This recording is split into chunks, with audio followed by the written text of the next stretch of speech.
How to achieve this finish on top of an oak veneer. We use Osmo oil. This one is ebony, 3161 wood wax finish. So simply put some on a cloth, spread it around, rub it in. Doesn't matter how you do it because it'll all be buffered off at the end.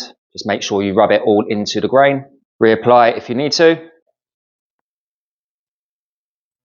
Don't forget to hit the edge.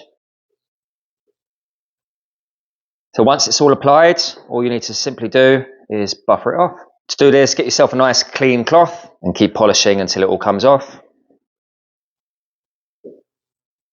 To be sure, just get yourself another cloth and take any excess off. And it is as simple as that. Get yourself some nice tiger stripes, bring out that grain of that oak veneer. Absolutely wonderful. Why not give it a go yourself?